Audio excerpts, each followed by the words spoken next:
Hello everyone, in today's video I will be answering all of your questions, so thank you to everyone who left me a question for the video, and you certainly delivered. So without further ado, let's get right into it. First off, I'll be answering questions from Instagram. Anna Miller asked, how do you decide which new restaurants to try next? I have a couple of ways that I find out new restaurants to try, especially when I'm in the Bay Area. One of the things I do is I look up what other content creators are doing, and that gives me some great suggestions, and I've actually found some pretty cool places from other creators. Another one of the common things I do is I get recommendations from so many of my friends, since they know I love trying out new restaurants, and I always love trying out some of my friends' favorite restaurants. Also, especially when I'm traveling, for example, like when I was in Japan the past couple of years, I've used Google Reviews, and sometimes I just hop on Google and search for a category that I'm really looking for. So sometimes I'll be craving sushi when I'm in Japan, and I'll just look up what is the best sushi in the area, and I'll just go through Google Reviews, and I found some pretty cool places. Like when I was in Otaru last year, I found some of the best sushi I've ever eaten in Japan, and that was just using Google Reviews. A.E. Solomon asks, favorite overseas food you've had? I'm gonna be honest, that's a near impossible question for me to answer because when I'm traveling, I've found so many delicious foods, but I'm just gonna stick with two very memorable foods. The first one was when I had Kobe beef in Kobe, Japan last year.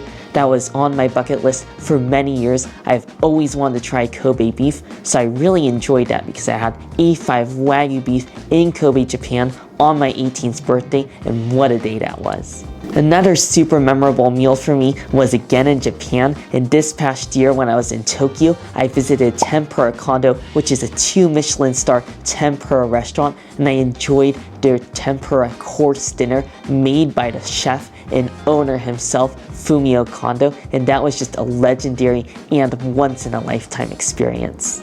Lane Withers asks, what is the farthest you've traveled for a restaurant? Once again, I have two answers to this question. I have the technical one and then also the more realistic one. I'm going to start with the technical one. Technically, the farthest I've ever traveled to for a restaurant is Kagoshima, Japan, which is at the very tip of Kyushu, at the very south and bottom tip of Japan, and that is an incredible distance because to get from my home, I had to take 2 flights. I had to fly to Tokyo, and then I flew to Fukuoka, and then from there, I took the bullet train to Kagoshima. The reason I say it's not really the farthest I've gone for a video in a way is since I didn't all do it in one day, and it was over the course of an entire trip. The restaurant that I sought out specifically in Kagoshima is Kurobuta, which is a restaurant specializing in tonkatsu cutlets. This was easily the best tonkatsu I've ever had in my entire life, and it was definitely worth the journey to Kagoshima. The farthest I've traveled in one day for a restaurant is when I went to Kobe, as I mentioned earlier, to have A5 Wagyu on my 18th birthday. That morning I woke up in an incredible ryokan that I was staying in on Miyajima Island, which is just off the coast of Hiroshima, and then from there I had breakfast at the ryokan, and then I hopped on a ferry and went to Hiroshima to spend the afternoon there. I had lunch, I enjoyed some okonomiyaki, and then I explored the city of Hiroshima. That evening I would be leaving for my dinner reservations in Kobe, which was over an hour away because I had to take a bullet train, and then from there I had to transfer to a local subway train in order to get to the restaurant, and I didn't do the best with planning, and in the afternoon in Hiroshima I just kind of lost track of time because first I was at a grocery store looking through rice balls and other stuff that I might see for breakfast the next day, and then from there I went to my hotel and just gave you all a tour of my hotel room. Because I lost track of time, I ended up missing the bullet train that I had originally wanted to take to the restaurant. That would have been great since it would have gotten me there early so I wouldn't have to be stressed about rushing there, and also it would have been included with my JR pass, which I had at the time, which basically meant that I could hop on to the bullet train for free since I had already paid for a 2-week pass well in advance. So what ended up happening is I had to go to Hiroshima Station to purchase a single-use ticket for the bullet train, which ended up being quite expensive as I had to get all the way to Kobe, Japan in a short amount of time. So because I was running behind, I had to purchase the ticket for the express bullet train, which was the most expensive, and then on top of that, I was still in a rush and I barely made it to the restaurant right before my reservation. That just goes to show you how far I will travel in one day and what I will do in order to go to a restaurant for a video. Jada Morrison asks, what is the most outlandish or non-traditional food you've ever eaten or are curious to try? This is a great question because I've tried so many different unusual and unique foods over the years. However, I'll say 3 unusual foods come to mind. The first was a giant water bug I ate in celebration of when I hit 600 subscribers. This was literally something I just ordered off of Amazon, and it really didn't seem like it should be food because it was hard and it tasted like wood chips, and I think you can tell by my expression it was definitely not good and honestly probably not meant to be food.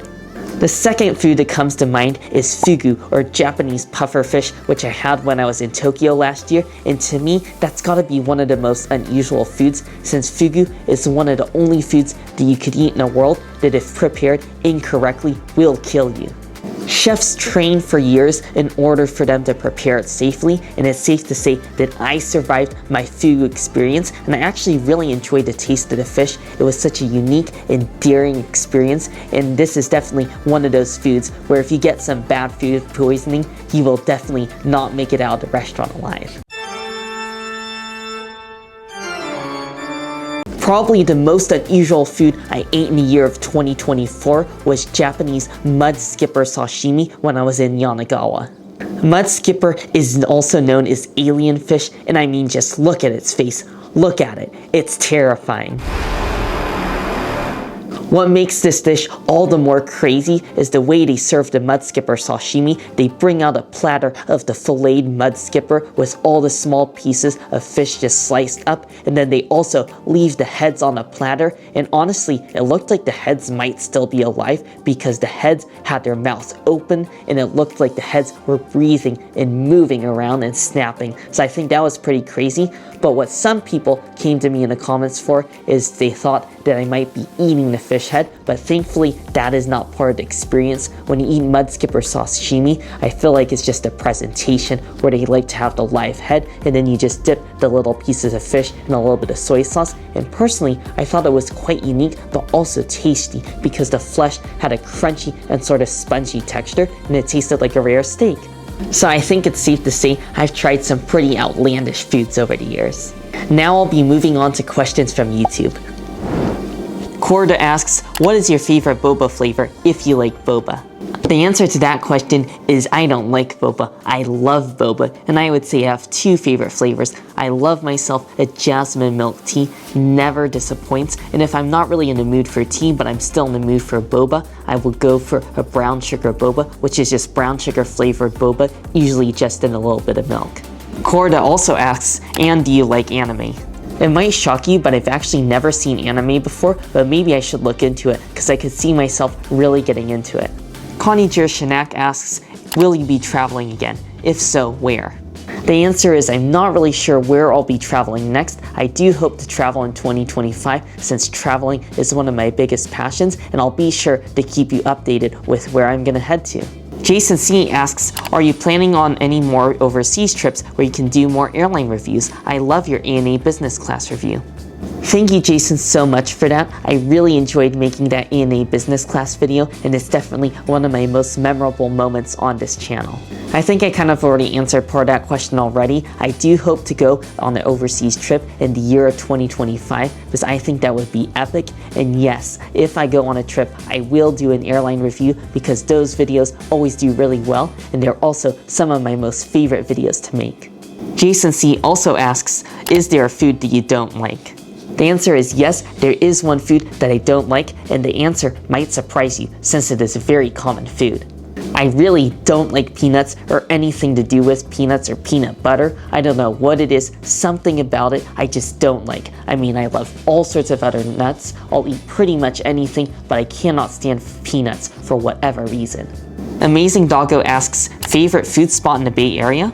Wow, that is a loaded and serious question. That is so hard again for me to answer because I love so much food. I love the diversity of cuisines in the Bay Area. There's really so many great restaurants, but I'm just gonna stick with two of my favorite restaurants. One of them is Liang's Village, which is a Taiwanese restaurant. I've gone there twice for a video. Once they invited me, and then another time I enjoyed Taiwanese breakfast, so I really enjoyed that for some authentic and quality Taiwanese food.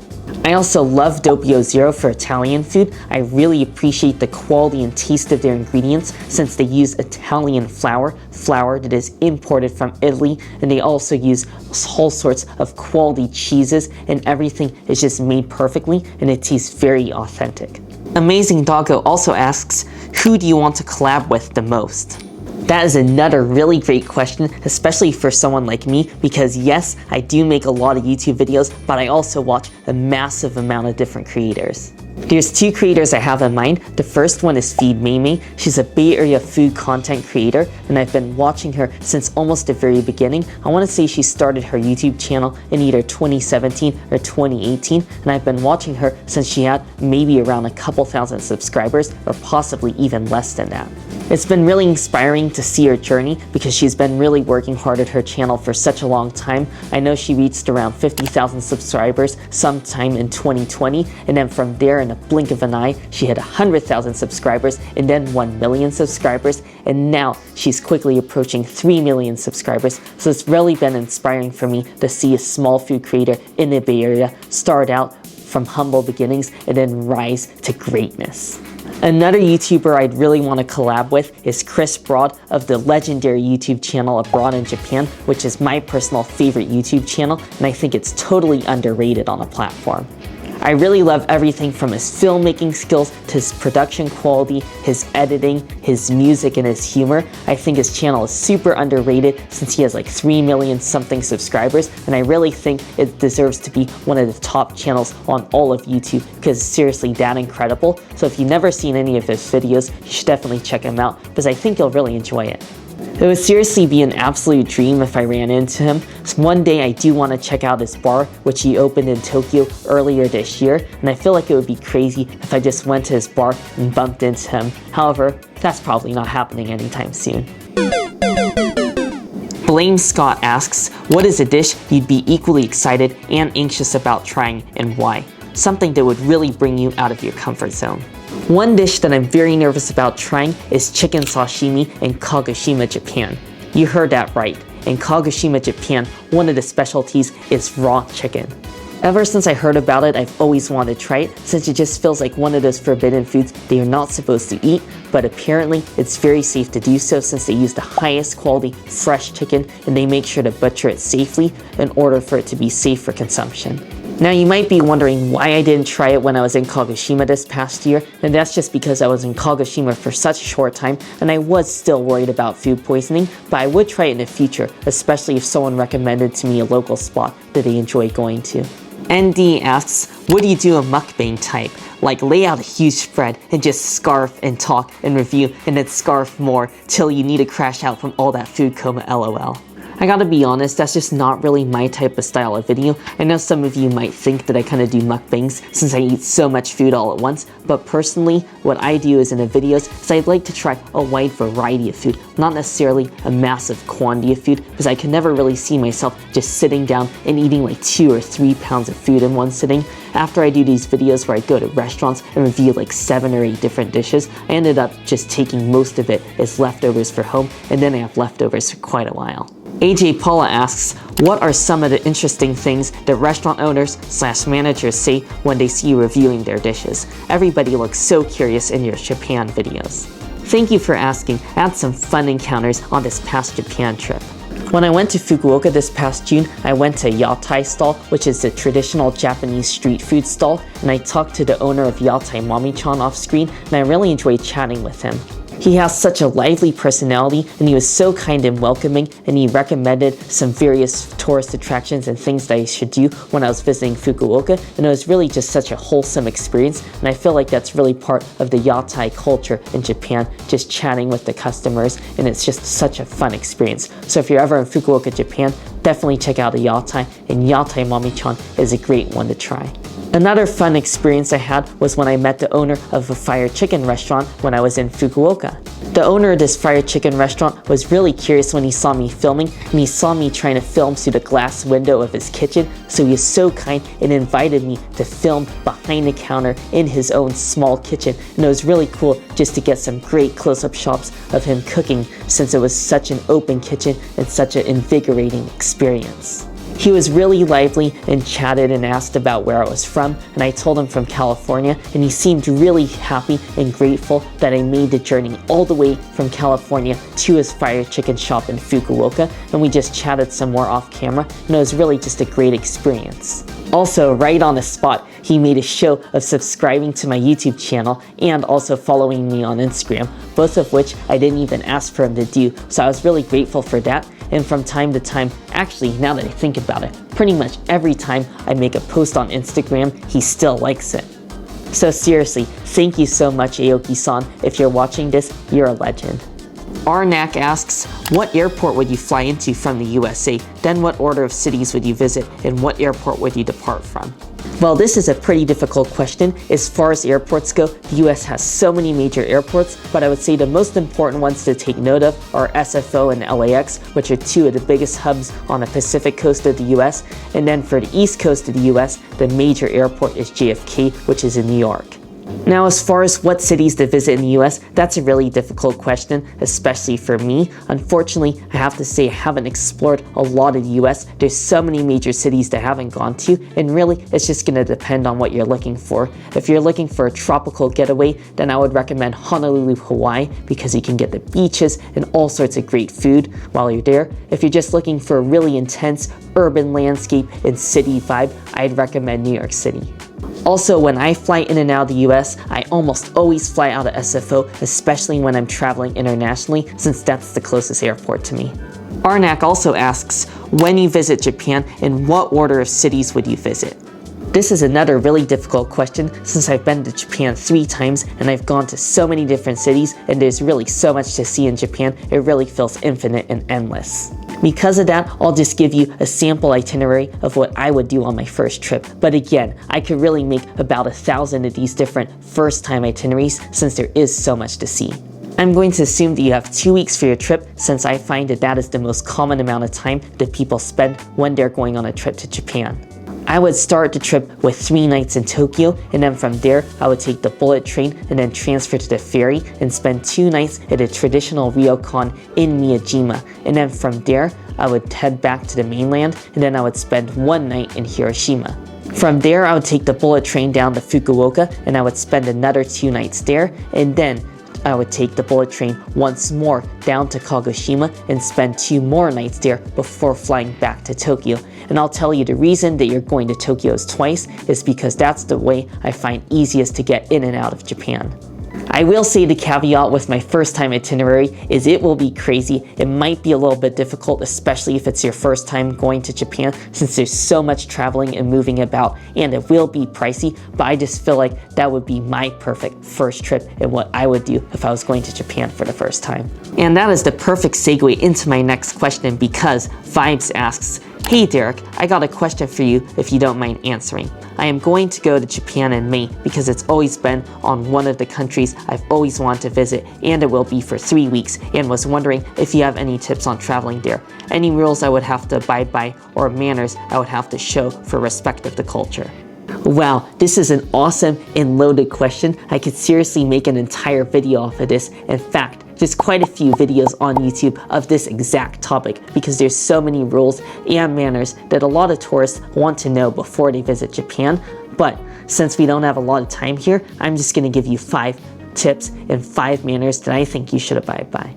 Number 1, be aware of your surroundings. It's really important to be mindful of your surroundings when you're in Japan, especially in some of the big cities like Tokyo and Osaka, because it is very dense, very crowded, and people are just going about their day, going and doing important things like getting to work, so you don't want to be blocking the way, especially when people are in a train station and things can get really congested. So if you want to get a picture of something, or if you just want to stop and look up directions, just make sure to pull over to the side and let people pass, since people are always very busy.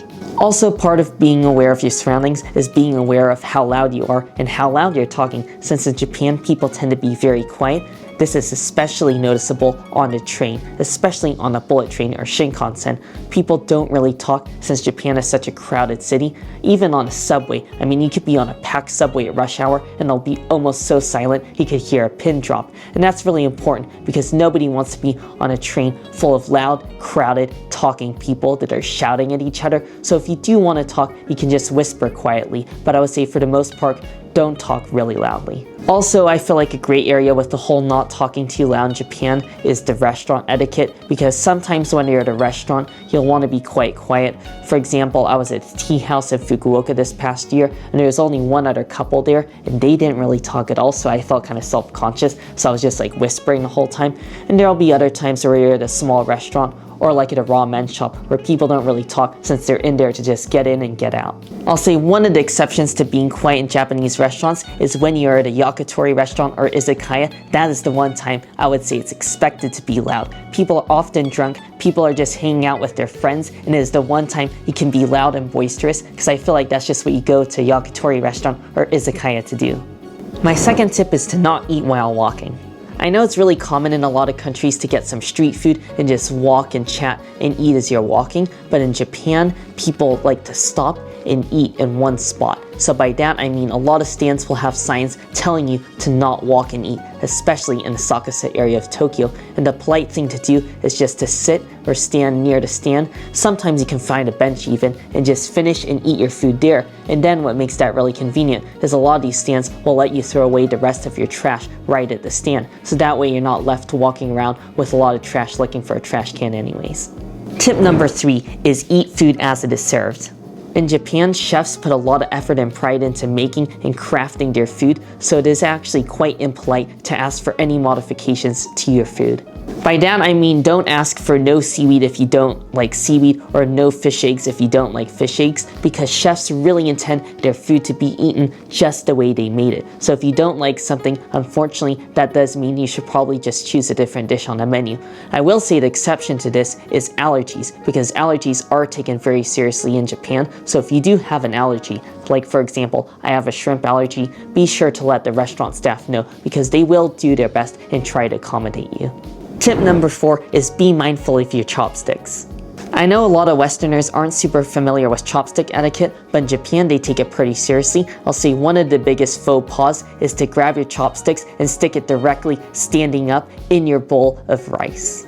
The reasoning behind this is it's a Japanese funeral tradition to get a full bowl of rice and then to stick 2 chopsticks right in the middle of it. So that is why if you're at a restaurant and you stick your chopsticks directly into your bowl of rice, standing straight up, people might look at you and people might even look scared, because you are signifying death. Finally, my last tip, and probably the most relevant to all tourists, is don't be late. The Japanese are some of the most punctual people on the planet, and they strive on being early to everything, so the seen as being disrespectful and a waste of other people's time if you do not show up to places right on time. If you are late for things in Japan, you will miss things. For example, if you are late to a train, possibly even late is 30 seconds, you will miss your train, because almost all trains leave exactly on the dot and at the time they say they will leave. And if you have a restaurant reservation, if you show up so much as little as 5 minutes late to your reservation, they may have already given away your table. So to ensure that you're not late when you're in Japan, you gotta be sure to give yourself enough time to get places. You gotta give yourself at least a 15 or 20 minute buffer when going to a lot of restaurants or just traveling around the city, because things take a lot of time and you definitely do not want to be late for somewhere like a reservation, because you could definitely be in a lot of hot water if you are late.